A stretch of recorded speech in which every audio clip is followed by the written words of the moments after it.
Good evening friends, आपका स्वागत है हमारे चैनल पे। तो हम आज स्टार्ट करेंगे पॉलिटी की हिस्टोरिकल बैकग्राउंड चैप्टर। जो हमारी पॉलिटी की रिवीजन सीरीज चल रही है, ठीक है, आगे हम अगला चैप्टर कंटिन्यू करेंगे हिस्टोरिकल बैकग्राउंड। उसमें हम दो तरह से देख सकते हैं, एक तो कंपनी का शासन था और उसके बाद से सम्राट का शासन है। तो पहले हम कंपनी के शासन को समझ लेते हैं। सम्राट का शासन जो 1858 से लेकर के 1947 तक चला, वो हम कल देखेंगे, कल के लेक्चर में।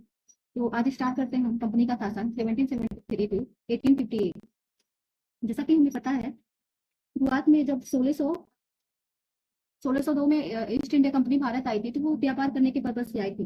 बट जब उसने यहाँ पे 100 साल, लगभग 100 ईयर्स तक व्यापार करने के बाद उसको पता चला कि यहाँ पे उसे पता चला कि यहाँ पे फूट डालो और राजपुरोहित नीति अगर अपनाया जाए तो हम यहाँ भारतीयों के ऊपर शासन कर सकते हैं। इस वजह से उसने 1653 में सबसे पहले फूट डालने का काम किया और दीवानी बंगाल का, बिहार का और उड़ीसा का दीवानी हथियार लिया। वहीं से उसकी शासन की प्रक्रिया शुरू हो गई थी। तो हम देखते हैं कि 1773 में पहला रेगुलेटिंग एक्ट लाता है। यहाँ पे जो क्राउन था, क्राउन ऑफ ब्रिटेन, उसने अपना ये कंपनी के नियंत्रण को अपने हाथ में लेने का काम किया और इसीलिए उसने रेगुलेटिंग एक्ट 1773 को पेश किया। हम देखते हैं यहाँ पे कि इसका ये जो रेगुलेटिंग एक्ट था, इसमें कौन कौन से मेन प्रोविजंस किए गए हैं उसे देख लेते हैं। सबसे पहले तो ये देखा जाता है कि जो एडमिनिस्ट्रेशन का और पॉलिटिकल जो वर्क था, इन दोनों को अलग अलग कर देता है। सॉरी, अलग अलग नहीं करता है, सेंट्रल एडमिनिस्ट्रेशन का न्यू यहीं पे रखा जाता है। बंगाल गवर्नर को गवर्नर जनरल ऑफ बंगाल बोला जाता है। जो बंगाल गवर्नर का पोस्ट था उसे चेंज करके गवर्नर जनरल ऑफ बंगाल बना दिया जाता है। और पहला गवर्नर जनरल ऑफ बंगाल जो था वो लॉर्ड वारेन हेस्टिंग था। और साथ ही साथ इसके लिए 4 मेंबर काउंसिल की भी स्थापना की जाती है, जो इसकी मदद के लिए रहती है, गवर्नर जनरल की हेल्प के लिए होती है। इस काउंसिल को इस काउंसिल के अलावा भी जो सुप्रीम कोर्ट का यहाँ पे इस्टेब्लिशमेंट किया जाता है, जिसमें 3 जजेज होते हैं। और नेक्स्ट इसमें प्रोविजन रहता है introduce court of director. Court of director को भी इंट्रोड्यूस किया जाता है। कोर्ट ऑफ डायरेक्टर में 24 मेंबर्स होते हैं, बट ये यहाँ पे वर्क नहीं करते हैं। इनका हेडक्वार्टर जो होता है वो लंदन में होता है और ये रिपोर्ट ब्रिटिश गवर्नमेंट को करते हैं, इंडियन गवर्नमेंट को नहीं। बट इनका जो सैलरी होता है वो इंडियन रेवेन्यू से ही जाता है। इसका प्रोविजन आगे किया गया था, इस एक्ट में नहीं किया गया था। आगे हम देखते हैं यहाँ पे ये रेगुलेटरी जो था, ये 20 ईयर्स पे एक तरह का विशेषाधिकार होता है, ठीक है। ये 20 ईयर्स पे आते थे, पर रेगुलेटिंग अब ऐसा एक प्रोविजन था जिसमें बहुत सारी कमियां थी। इन कमियों को दूर करने के लिए उसके जस्ट 8-9 ईयर्स बाद ही अमेंडमेंट एक्ट लाया गया 1781। ये एक अमेंडमेंट एक्ट था जो भी फॉल्ट थे रेगुलेटरी एक्ट में, इसे दूर करने के लिए ये लाया गया था। इसमें देखते हैं हम कि जो गवर्नर जनरल होता है और उसकी काउंसिल होती है, उसे जो जस्टिस बनाया था, सुप्रीम कोर्ट का जो सुप्रीम कोर्ट की जो स्थापना हुई थी उसके कार्य क्षेत्र से इनको अलग रखा जाता है। इनके जो गवर्नर जनरल की काउंसिल होती है वो जो भी अपना दीवानी देखती है, जो लॉ बनाती है, उसमें सुप्रीम कोर्ट का कोई भी हस्तक्षेप नहीं हो सकता है। आगे देखेंगे कि ये होता है इनका हाई कोर्ट का जो अपील होता है, जो भी हाई कोर्ट के अधिकार क्षेत्र में जो केसेस जाते हैं वो गवर्नर जनरल के पास जाएगा, ना कि सुप्रीम कोर्ट के पास। सुप्रीम कोर्ट के अधिकार क्षेत्र से वो बाहर रहता है। गवर्नर जनरल के जो आदेश आते हैं, जो नियम्स होते हैं, जो उसके रूल्स होते हैं, जो निर्णय लेता है, उसको सुप्रीम कोर्ट कभी भी उसे निरस्त नहीं कर सकता, ना ही वो उस पर कोई केस सुन सकता है, सुनवाई कर सकता है। तो ये सारे अधिकार जो है ये अमेंडमेंट एक्ट 1781 में दिए गए। और एक बहुत ही स्पेशल प्रोविजन दिया गया था कि जो गवर्नर जनरल काउंसिल है वो प्रोविजंस बना सकती है, जो नियम कानून है वो बना सकती है हाई कोर्ट के लिए। इसमें सुप्रीम कोर्ट का कोई भी हस्तक्षेप नहीं होगा। अभी ये जो अमेंडमेंट है, इस अमेंडमेंट में भी बहुत सारी कमियां रही। पूरी तरह से ये अमेंडमेंट भी सेटिस्फाइंग नहीं था। इसकी कमियों को दूर करने के लिए अगेन फिफ्थ इंडिया एक्ट लाया गया 1784 में। 1784 में, जो कि 3 ईयर्स बाद ही आता है, इसमें लाया गया कि divide political and commercial function, जो भी पॉलिटिकल कार्य है और कमर्शियल कार्य है, उन दोनों को अलग अलग कर दिया गया।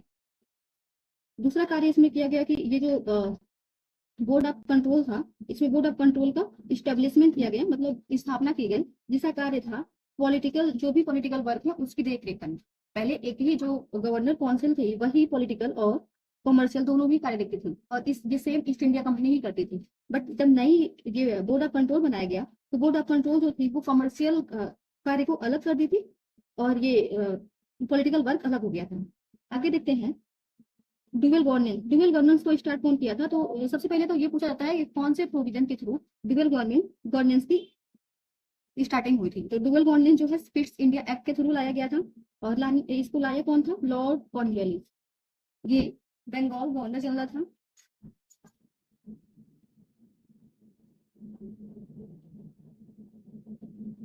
तो ये 1773 के जो रेगुलेटिंग एक्ट थे उससे जुड़ी जो भी फॉल्स थे, जो कमियां थी, उसे दूर करने के लिए दो अमेंडमेंट किए गए। एक तो पिस्ट इंडिया एक्ट और सेकंड, एक तो अमेंडमेंट एक्ट था 1781 और सेकंड पिस्ट इंडिया एक्ट 1784। ये दोनों में क्या क्या प्रोविजंस किए गए हैं ये हमने देख लिया है। इसके अलावा हम आते हैं, ये है 1793, जस्ट 1773 के 20 ईयर्स बाद ये कंपनी को अधिकार दिया जाता है 20 ईयर्स के लिए, वो अपने व्यापार को और बढ़ा सकता है, वहां पे एक मोनोपोली व्यापार कर सकता है। इसमें बोर्ड ऑफ कंट्रोल के जो मेंबर्स थे और एम्प्लॉय थे, उनकी सैलरी की मैंने पहले बताया था कि उनको सैलरी कहाँ से दी जाएगी?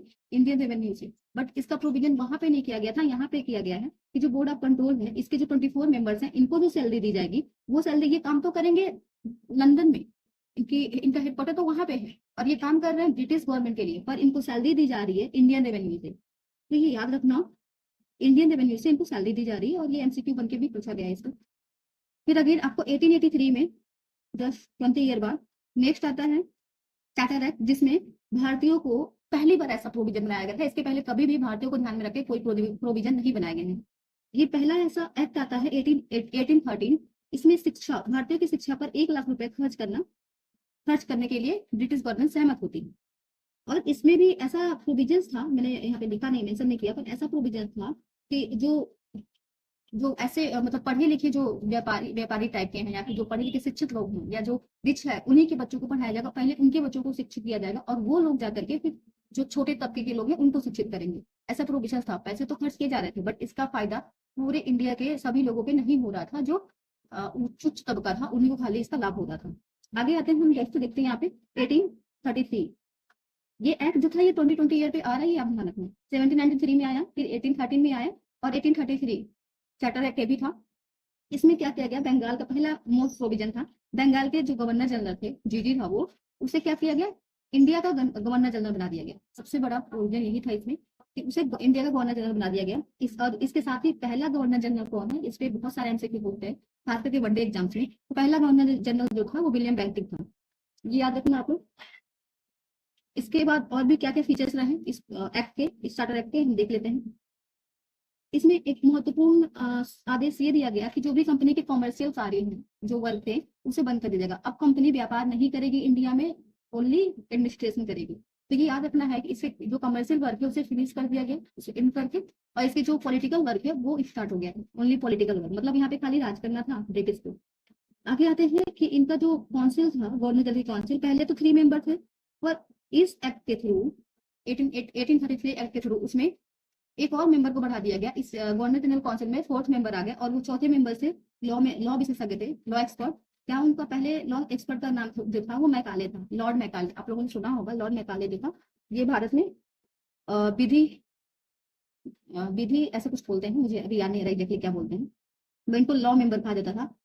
आगे इनका देखेंगे कि ये लॉ जो पहले लॉ बनाने का अधिकार जिनके काउंसिल का नहीं था, गवर्नर जनरल काउंसिल का नहीं था, पर इसके आने के बाद से पूरी इंडिया के लिए जो लॉ बनाएगा वो गवर्नर जनरल काउंसिल बनाएगा।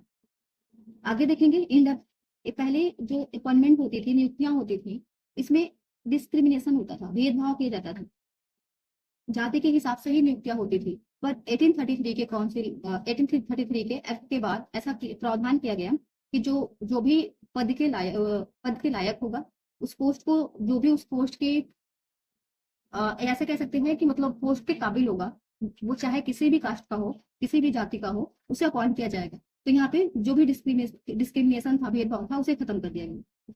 नेक्स्ट पॉइंट है इसका, गवर्नर जनरल काउंसिल जो है वो ओवरऑल इंडिया के लिए, ये तो मैं आपको बता सकती हूँ, पूरे इंडिया के लिए लॉ बनाएगा। तो ये 3-4 पॉइंट जो थे ये हमें याद रखना है 1833 में। और ये इसलिए याद रखना है क्योंकि यहाँ पे जो गवर्नर जनरल था बंगाल का, उसे पूरी इंडिया का गवर्नर जनरल बना दिया गया है, थोड़े से इंपॉर्टेंट हो जाते हैं ये वाले फैक्टर। फिर हम आते हैं दोस्तों 1853 चार्टर एक्ट पे। यहाँ पे देखेंगे कि जो पहले ये था कि डिवाइड, वो जो लेजिस्लेचर था और एग्जीक्यूटिव था, दोनों साथ में, एक ही आदमी दोनों कार्य को देखता था, मतलब एक ही असेंबली, दोनों साथ में कार्य करते थे। बट 1853 के चार्टर एक्ट में इसे अलग कर दिया गया। जो कार्यपालिका है उसे कार्य अलग कर दिए गए, जो विधायिका है उसे कार्य अलग कर दिए गए। विधायिका ओनली लॉ बनाएगी, और जो लॉ बनाएगा वो कौन बनाएगा? गवर्नर जनरल काउंसिल पहले बताया मैंने। तो गवर्नर जनरल काउंसिल क्या है, वो लेजिस्लेचर कार्य देखेगी। एग्जीक्यूटिव वाला जो कार्य होगा, ये जो विधान सॉरी ये जो परिषद होगी, पहले राज्य तो थे नहीं, इसे प्रांत बोलते थे, प्रांतों में जो परिषद होगी वो बनाएगी, एग्जीक्यूट करेगी। तो जो कार्यपालिका का कार्य होगा वो प्रांतों में जो परिषद है वो करेगी। लेजिस्लेचर का जो कार्य होगा, विधायिका का कानून बनाने का, वो गवर्नर जनरल काउंसिल करेगी। और इसी जो जो गवर्नर जनरल काउंसिल था, इसी को बाद में भारतीय विधान परिषद भी बोला गया। आगे चल करके भारतीय विधान परिषद के नाम से जाना गया। एक बहुत ही मोस्ट इंपॉर्टेंट जो एक फीचर्स है इस प्रोविजन इस एक्ट का 1853 का, सिविल सर्विसेज का जो भी एग्जाम्स होते थे, जो भी नियुक्तियां होती थी, वो ओपन कंपटीशन हो गया, खुली प्रतियोगिता के थ्रू वहां पे नियुक्तियां किए जाने लगी। तो ये हमारा आज का क्लास था। Thank you. बाकी ये सारे पॉइंट्स मैंने जितने भी हैं मेन वो मैंने बता रखा है। एक चीज थोड़ा सा और दिखाना चाहूंगी कि घटना चक्र है, इसमें हमने बोला था कि पेज नंबर 9 पे है एमसीक्यू। तो इसके एमसीक्यू आप देख लीजिए। 1833 का चार्टर एक्ट पूछा है। तो यहाँ बोला अंग्रेजी शिक्षा की नींव कब पड़ी। ये IAS प्री 2018 का एग्जाम का ये पहला क्वेश्चन है। इसमें 1833 में चार्टर एक्ट पूछ रहा है। 1833 में हुआ था। अंग्रेजी शिक्षा की नींव कब पड़ी थी? 1813 में। General committee of public instruction 1823 में। ऐसा तो कुछ आया ही नहीं था। प्राच्यविद एवं आंग्लविद विवाद में, तो दोस्तों हमको जहां तक मालूम है इसमें 1813 और ये प्राच्यविद आंग्लविद विवाद, ये दोनों होगा। बट 1 2 का ऑप्शन नहीं आ रहा, 1 2 3 आ रहा, तो इसका ऑप्शन डी होगा। यहाँ पे ओरिएंटल शिक्षा, प्रचलित प्रणाली और पश्चिमी शिक्षा, अंग्रेजी भाषा को बढ़ावा। ये जैसा मैंने बताया कि प्रति वर्ष 1 लाख रुपए खर्च करने का प्रावधान किया गया था। ये 1833 में किया गया था। और 1823 में general committee of public instruction का गठन किया गया, जिसका मुख्य जिम्मेदारी शिक्षा के लिए 1 लाख रुपए। अच्छा, जो 1813 में 1 लाख रुपए अनुदान करने वाला प्रोविजन था, उसी को आगे कंटिन्यू कर दिया है।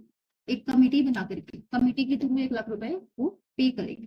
तो ऐसा था ये क्वेश्चन